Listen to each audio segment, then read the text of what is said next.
Itanguriro igice ca 11. Imana iyoberanya indimi z'abantu. Abo mw'isi yose bari bafise ururimi rumwe, nukuvuga kumwe. Nuko bariko baragenda berekeye iburasirazuba, babona ikiyaya mu gihugu c'Ishinari, bagereraho. Baravugana bati ngo tubumbe amatafari tuyaturire neza. Nuko bakoresha amatafari mu gishingo c'amabuye na kaburimbi mu gishingo c'ubudongo. Baravuga bati ngo twiyubakire igisagara n'umunara uzoshikire ijuru, kugira ngo twironkere izina rya rurangiranwa twoye gusabagira mw'isi yose. Maze Uhoraho amanukanwa no kuraba ico gisagara n'uwo munara abana b'abantu bubatse. Uhoraho aravuga ati, raba n'ihanga rimwe kandi bose basangiye ururimi rumwe. None iki nico batanguye gukora? Erega nta kizobananira. Noneho kuco bazogabira gukora cose. Nuko ngo tumanuke tuyoberanye ururimi rwabo boye kumvikana mu kuvuga kwabo. Nuko Uhoraho abasabagiriza mw'isi yose, baca baheba kubaka ca gisagara. Nico catumye izina ryaco citwa Babeli, kuko ariho Uhoraho yayoberanirije ururimi rwabo mw'isi yose, kandi ariho Uhoraho yabasabagirije mw'isi yose. Amamo ya Aburahamu. Uru nirwo ruvyaro rwa Shemu. Shemu amaze imyaka 100 avyara Arupakisadi, wa mwuzure umaze imyaka 2 uhavuye. Shemu amaze kuvyara Arupakisadi amara imyaka 500 ayivyaramwo abahungu n'abakobwa. Arupakisadi amaze imyaka 35 avyara Shela. Arupakisadi amaze kuvyara Shela amara imyaka 400 n'iyindi 3 ayivyaramwo abahungu n'abakobwa. Shela amaze imyaka 30 avyara Eberi. Shela amaze kuvyara Eberi amara imyaka 400 n'iyindi 3 ayivyaramwo abahungu n'abakobwa. Eberi amaze imyaka 34 avyara Peregi. Eberi amaze kuvyara Peregi amara imyaka 430 ayivyaramwo abahungu n'abakobwa. Peregi amaze imyaka 30 avyara Leyu. Peregi amaze kuvyara Leyu amara imyaka 209 ayivyaramwo abahungu n'abakobwa. Leyu amaze imyaka 32 avyara Serugi. Leyu amaze kuvyara Serugi amara imyaka 207 ayivyaramwo abahungu n'abakobwa. Serugi amaze imyaka 30 avyara Nahori. Serugi amaze kuvyara Nahori amara imyaka 200 ayivyaramwo abahungu n'abakobwa. Nahori amaze imyaka 29 avyara Tera. Nahori amaze kuvyara Tera amara imyaka 119 avyaramwo abahungu n'abakobwa. Tera amaze imyaka 70 avyara Aburamu na Nahori na Harani. Uru nirwo ruvyaro rwa Tera. Tera yavyaye Aburamu na Nahori na Harani. Harani yavyaye Loti. Harani apfira mu gihugu yavukiyemwo ahitwa Uri Ibukarudaya. Se Tera akiriho. Aburamu na Nahori bararongora. Muka Aburamu yitwa Sarayi, muka Nahori yitwa Miluka mwene Harani. Harani se wa Miluka na Isika. Sarayi yari intavyara, ntiyagira umwana. Tera ajana Aburamu umwana wiwe na Loti mwene Harani umwuzukuru wiwe na Sarayi umukazana wiwe muka Aburamu umwana wiwe, bava muri Uri Ibukarudaya ngo baje mu gihugu c'i Kanani, bashika i Harani bagereraho. Imisi Tera yamaze yabaye imyaka 200 n'iyindi 5. Tera araheza apfira i Harani. Itanguriro igice ca 12. Ihamagagwa rya Aburamu.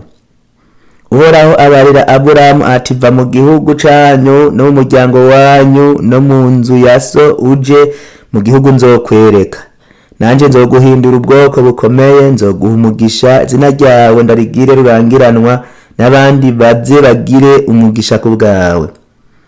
Abazoguhezagira nzobahezagira, kandi uzokuvuma nzomuvuma, kandi muri wowe niho imiryango yose yo mw'isi izoherwa umugisha. Nuko Aburamu aragenda nk'uko Uhoraho amubariye, Loti ajana nawe. Aburamu yari amaze imyaka 75 igihe yava i Harani. Aburamu ajana Sarayi umugore wiwe na Loti umuhungu wabo n'itunga ryabo ryose bari batungiye i Harani. Bona abantu baronkeyeyo bavaho ngo baje mu gihugu c'i Kanani.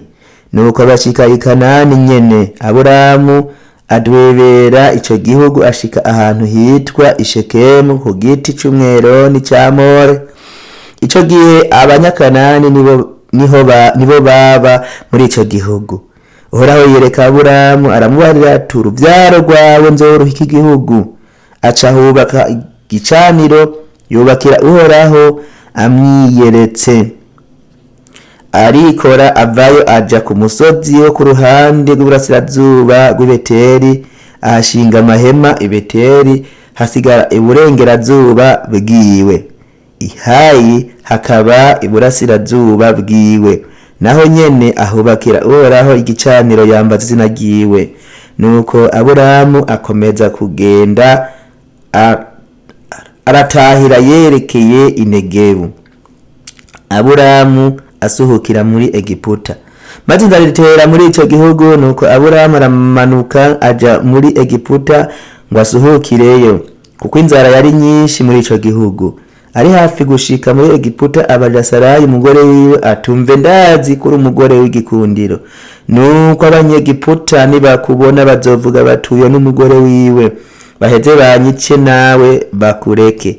Ndakwinginze uzuvuge kuri mushikanje, kugira ngo ndabwe neza ku bwawe, ubugingo bwanje ubukirishe ivyo uvuze. Nuko Aburamu ashitse muri Egiputa, abanyegiputa babona yuko umugore ari mwiza cane. Abamenyekana ba Farawo mubonye bamushimira Farawo, nuko umugore ajanwa kwa Farawo. Farawo agirira Aburamu neza kubw'uwo, aharonkera intama n'inka n'indogoba z'amapfizi n'abagurano b'abahungu n'abakobwa n'indogoba zivyara n'ingamiya.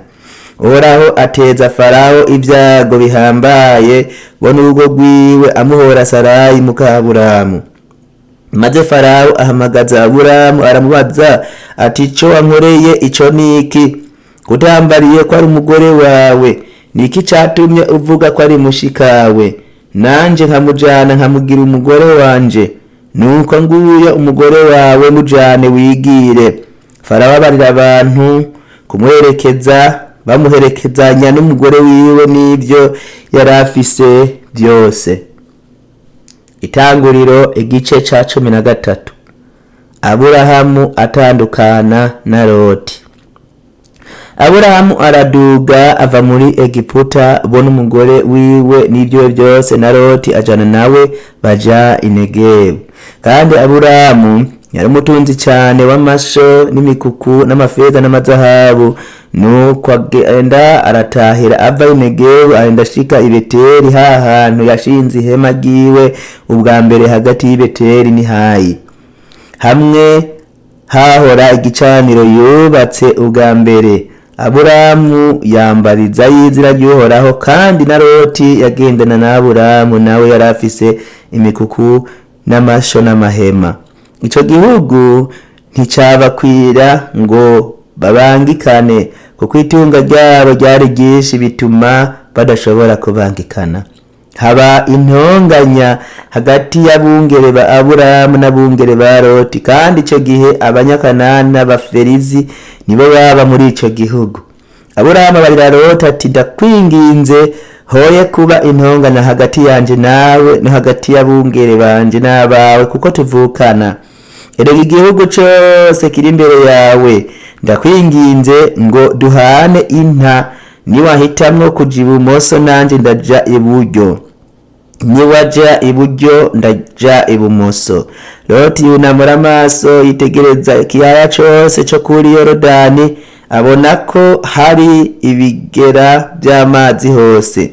Uhoraho atararandura Sodomu na Gomora.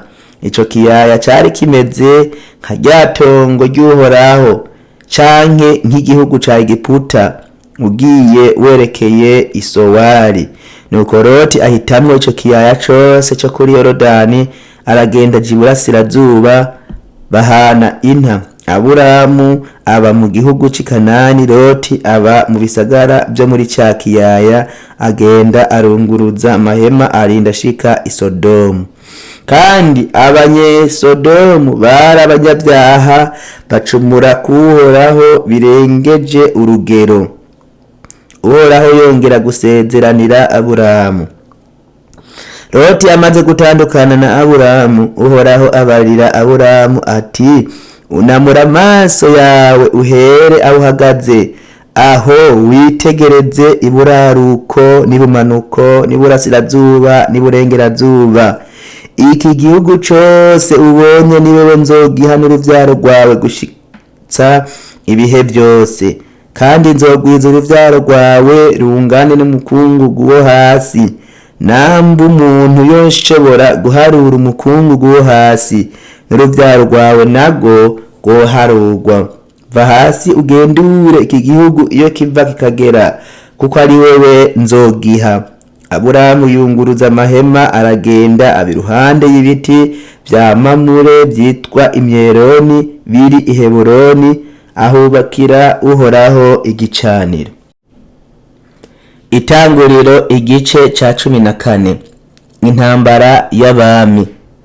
Mu gihe ca Amurafeli umwami w'Ishinari, na Ariyoki umwami w'i Elasari, na Kedolawoma umwami w'i Elamu, na Tidali umwami w'i Goyimu, abo bami bateye Bela umwami w'i Sodomu, na Birusha umwami w'i Gomora, na Shinabu umwami w'i Adima, na Shemebeli umwami w'i Seboimu, n'umwami w'i Bela ariho Sowari. Abo bose bakoranira hamwe mu kiyaya c'Isidimu, niho habaye ikiyaga c'umunyu. Bari bamaze imyaka 12 baganzwa na Kedolawoma. Maze mu mwaka ugira 13 baragarariza. Nuko mu mwaka ugira 14 Kedolawoma n'abami bifatanije nawe niko kuza bazingazingira Abalefa muri Ashteroti Karunaimu, n'Abasuzi Ihamu, n'Abemi Ishave Kiliyataimu, n'Abahori babazingazingira iwabo mu mugamba Iseyiri. Barabakinagiza babashitsa Eliparani bahahereranye n'ubugaragwa. Barakevya bashika Eni Mishipati ari Hikadeshi, bazingazinga igihugu cose c'Abamaleki bo n'Abamori baba i Hasasoni Tamari. Maze umwami w'i Sodomu arashikuka, bo n'uw'i Gomora, n'uw'i Adima, n'uw'i Seboyimu, n'uw'i Bela ariho Sowari, batondera urugamba mu kiyaya c'Isidimu, bagwanya Kedolawoma umwami w'i Elamu, na Tidali umwami w'i Goyimu, na Amurafeli umwami w'i Shinari, na Ariyoki umwami w'i Elasari. Abo bami uko ari 4 bagwanya 5. Kandi ico kiyaya c'Isidimu cari cuzuye ivyondo vyimbwemwo kaburimbi. Maze ingabo z'abami b'i Sodomu n'i Gomora zirahunga, zimwe zibikorokeramwo, izisigaye zihungira ku musozi muremure. Basahura ibintu byose by'i Sodomu n'i Gomora, n'ibyo baziga ko buramuko byose barigira. Bahitana na Loti umuhungu wabo wa Aburamu yaba i Sodomu hamwe n'ibintu byiwe, baraheza barigira. Aburamu akura Loti maboko y'abansi.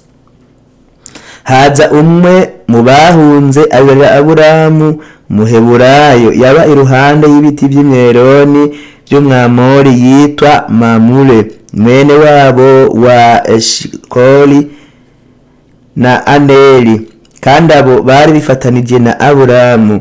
Aburamu yumvise yuko iwabo yafashwe mpiri, ajana abanyarugo biwe bize kugwana bavukiye iwe 318 barabakurikira babahambiriza idani. Aburamu ahenga mwijoro abantu biwe abacamwo ibico, barabatera barabanesha barabakinagiza gushitsa ihoba ahahera ibumoso bw'i Damasiko. Agarura ibintu byose, agarura n'uwiwabo Loti n'ibintu byiwe n'abagore n'abakobwa nabo n'abandi bantu. Melikisedeki asanganira Aburamu. Atabarutse avuye kunesha Kedolaoma n'abandi bami bari kumwe, umwami w'i Sodomu amusanganirira mu kiyaya c'Ishave, nico kiyaya c'umwami. Kandi Melikisedeki umwami w'i Salemu umuherezi w'Imana isumba byose azana imitsima na vino, ahezagira Aburamu aturagahabwa umugisha n'Imana isumba byose nyene ijuru n'isi. Kandi Imana isumba byose iragahezagirwa yagushize abansi maboko. Nuko Aburamu amuha ikigira 10 muri byose. Umwami w'i Sodomu abarira Aburamu ati, ndekera n'abantu ibintu ubitware. Aburamu yishura umwami w'i Sodomu ati, narahiye Uhoraho manitse ukuboko, niwe Mana isumba byose nyene ijuru n'isi, yuko ntazogira ikintu na kimwe cyo mu vyawe ntwara, naho koba akanyuzi canke akagozi k'inkweto, kugira ngo ntuze uvuge uti ni jewe natungishije Aburamu. Jeho ntaco ngomba atari impamba abantu banje bariye, nabo twatabaranye ubagabanganye imigabane yabo, nibo Aneri na Eshikoli na Mamure, bo nibajane imigabane yabo. Itanguriro igice ca 15. Imana yongera gusezeranira Aburamu kwizomuha igihugu c'i Kanani. Hanyuma y'ibyo jambo ry'Uhoraho riza kuri Aburamu nko mu nzozi riti, Aburamu ntaco utinya, ni jewe nk'inzo yawe, uzohabwa impera ikomeye cyane. Aburamu aramubaza ati, mwami Uhoraho uzompa iki ko ngiye gupfa atakana nsize, kandi uzotorana urugo rwanje akaba ari Eliyezeri umunyadamasiko? Arongera aterega nta ruvyaro wampaye, kandi umunyarugo yavukiye iwanje niwe azotora ivyanje. Maze ijambo ry'Uhoraho ryongera kuza kuri we rituyo, siwe azotora ibyawe, ariko uzova mu karakawe niwe azobitora. Amusohokana hanze aramubwira ati, rangamiza urabe mwijuru uharura inyenyeri, namba woshobora kuziharura. Ati uruvyaro rwawe niko ruzongana. Yizera Uhoraho abimuharura ko kugororoka. Aramubwira ati, ni jewe Uhoraho nagukuye muri Ibukarudaya kugira ngo nze nguhe iki gihugu ucegukire. Aramubaza ati, mwami Uhoraho ico bamenyesha yuko nzocegukira niki? Aramwishura ati, abira inka y'ishashi imaze imyaka 3, n'impene ivyara imaze imyaka 3, n'imfizi y'intama imaze imyaka 3 nyene, n'intunguru imwe n'icana c'inuma. Yabira ibyo byose abihimburamwo kubiri, igihimba cyose agitumberanya na kigenzi caco, ariko inyoni zo ntiyazihimbagura. Ibisiga by'amego ngo bigwe kuri iyo mivyimba, Aburamu akabigurura ku kirengazuba. Aburamu itiro riramuhwikira, asinzira ubutikoma, maze ubwoba butewe n'umwiza w'umuzitanya buramufata. Uhoraho Aburamu atumenye neza yuko urubyaro rwawe ruzoba inyambukira mu gihugu kitari cabo, kandi bazokorera bene co nabo bazobagirira nabi imyaka 400. maze iryo hanga bazokorera nzoricira kwiteka, ariko amaherezo bazorivamwo bakuyeyo ubutunzi bwinshi. Ariko weho uzohambwa ba sogokuruza amahoro, uzohambwa wisaziye neza, kandi abuzukuruza babazojayo nibo bazogaruka ino, kuko kugabitenya kw'abamori kutaruzura.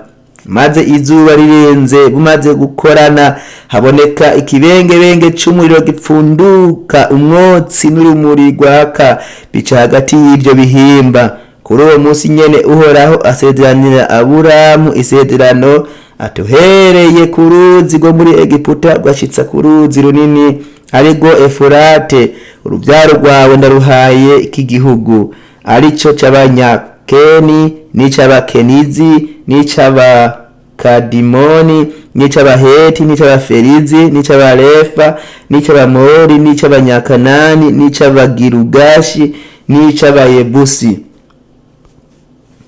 Itanguriro igice ca 16. Aburamu na Sarayi barondera ivyara kuri Hagari. Sarayi muka Aburamu ntiyari yaravyaye, kandi yari afise inshoreke y'umunyegiputakazi yitwa Hagari. Sarayi abarira Aburamu ati, raba Uhoraho yanyimye ivyara, ndavyara ku nshoreke yanje, kumbure nzoronkera akana kuri we. Nuko Aburamu yumvira Sarayi. Aburamu amaze imyaka 10 mu gihugu c'i Kanani. Sarayi umugore wiwe yabira Hagari umunyegiputakazi inshoreke yiwe, amuha Aburamu umugabo wiwe. Nuko ararira Hagari asama inda, maze abonye ko asamye inda bimutera gukengera inabuja. Sarayi abaya Aburamu ataka, gakengerwe nkengerewe kazoba ku mutwe wawe, ko nashize inshoreke yanje mu gikiriza cawe. Maze ibonye ko ifise inda ica irankengera. Uhoraho naducire urubanza twe nawe. Aburamu yishura Sarayi ati, rega inshoreke yawe ni wewe uyigaba ukayiganza, numugira uko ugomba kose. Nuko Sarayi amukoresha agatuzo, araruha aramuhunga. Hagari yangaye, umarayika atumwa kumugarura. Umarayika asanga ageze iruhande y'isoko y'amazi mu bugaragwa, niyo soko iherereye ku nzira ija Ishura. Aramubaza ati, Hagari inshoreke ya Sarayi, uvahe ukajahe? Aramwishura ati, mpunze mabuja Sarayi. Umarayika w'Uhoraho aramubwira ati, subira kwa nyoko buja uce bugufi munsi yiwe. Marayika w'Uhoraho atakwa aramubwira ati, nzo segenyura cane uruvyaro rwawe, bitume rutoharurika kubwo kuba isinzi. Marayika w'Uhoraho arongera aramubwira ati, raba ufise inda, uzovyara umuhungu, kandi uzumwite Ishimayeli, kuko Uhoraho yumvise kubabazwa kwawe. Mu bandi bantu azomera nk'indogoba y'inyeshamba, azohanga abantu bose, nawe ahangwe na bose. Azopfa aho yishingiye amahema no gusita bene wabo bose. Uhoraho avuganye nawe, Hagari amwita izina ati, uri indavyi. Ati, mbega aha hantu koko ndahaboneye iyi mbona? Niho catemye iryo riba ryitwa iriba ry'Irahayi Royi, riri hagati y'Ikadeshi n'i Beredi. Hagari avyarana na Aburamu umwana w'umuhungu. Aburamu yita uwo mwana wiwe yavyaranye na Hagari Ishimayeli. Aburamu yari amaze imyaka 86 igihe Hagari yavyarana nawe Ishimayeli. Itanguriro igice ca 17. Imana yongera guha Aburamu isezerano, imuhindura Aburahamu. Aburamu amaze imyaka 99, Uhoraho aramubonekera aramubarira ati, ni jewe Mana ishobora byose, uhora ugendera imbere yanje kandi utungane rwose. Nanje gusezerana isezerano, nzokugwiza cane. Aburamu arapfukama arunama, Imana iramubwira iti raba jewe ubwanje ndagusezeraniye isezerano, uzoba sekuruza w'amahanga menshi, kandi ntukitwa Aburamu ukundi, ariko uzokwitwa Aburahamu, kuko nkugize sekuruza w'amahanga menshi. Kandi nzoguha kurondoka cyane, nzotuma amahanga gukomokako n'abami bazokwandurukako. Kandi nshinze isezerano ryanje ngusezeraniye wowe n'uruvyaro rwawe ruzovuka hanyuma, uko ibihe by'urunganwe rwabo bizogenda bikurikirana, ribe isezerano ridashira, kugira ngo nkubere Imana wowe n'uruvyaro rwawe ruzovuka hanyuma. Kandi wowe n'uruvyaro rwawe ruzovuka hanyuma nzobaha iki gihugu wabayemwo urinyambukira, nico gihugu cyose cy'i Kanani, kuba ishamvu y'ibihe byose, nabo nzoba Imana yabo. Imana ishinga ugukebwa ngo kube ikimenyetso cy'isezerano. Imana itakwibarira Aburahamu iti nawe uzushitse isezerano ryanje wewe n'uruvyaro rwawe ruzovuka hanyuma, uko ibihe by'urunganwe rwabo bizogenda bikurikirana, iri niryo sezerano ryanje muzokwama mushitsa, riri hagati yanje namwe n'uruvyaro rwawe ruzovuka hanyuma. Izina muhungu wese muri mwebwe azakebwe, muze mukebe ku munwa w'ico mwambariye, kizoba ikimenyetso cy'isezerano riri hagati yanje namwe. Umaze iminsi 8 avutse azakebwe.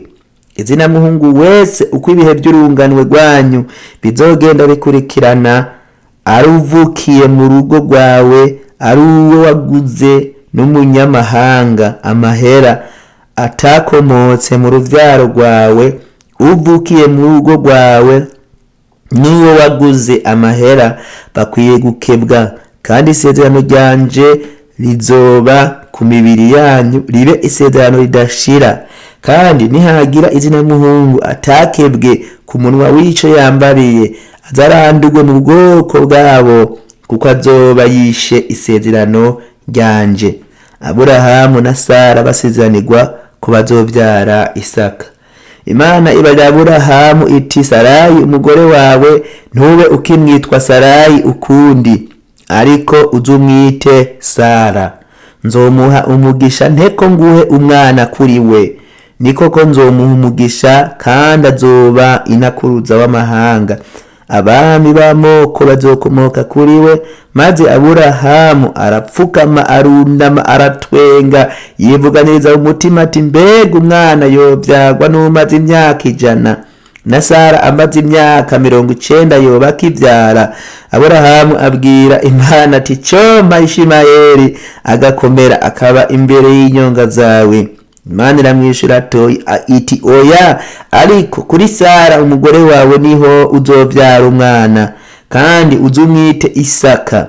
Nanje nzokomeza isezerano ryanje nawe ngo ribe isezerano ridashira ku ruvyaro rwiwe ruzovuka hanyuma. Kandi no kuvya Ishimayeli ndakumviye, raba ndamuhaye umugisha, kandi nzomuha kurondoka, ndamugwize cyane, azovyara abatware 12, kandi nzomuhindura ubwoko bukomeye. Ariko isezerano ryanje nzorikomeza na Isaka uwo muzovyarana na Sara mu gihe nk'iki c'umwaka utaha. Imana ihejeje kuvugana nawe iciraduga iva aho Aburahamu ari. Aburahamu aca ajana Ishimayeli umwana wiwe, bona abanyarugo bose bavukiye iwe, nabo yaguze amahera bose, izina muhungu wese bo mu rugo rwiwe, abakeba kuri iryo zuba nyene nk'uko Imana yamubariye. Aburahamu yari amaze imyaka 99 igihe yakebwa. Ishimayeli umuhungu wiwe nawe yari amaze imyaka 13 igihe yakebwa. Aburahamu akebanwa na Ishimayeli umuhungu wiwe ku zuba rimwe, n'abanyarugo biwe bose arabavukiyeho, arabo yaguze n'abanyamahanga amahera bakebanwa nawe.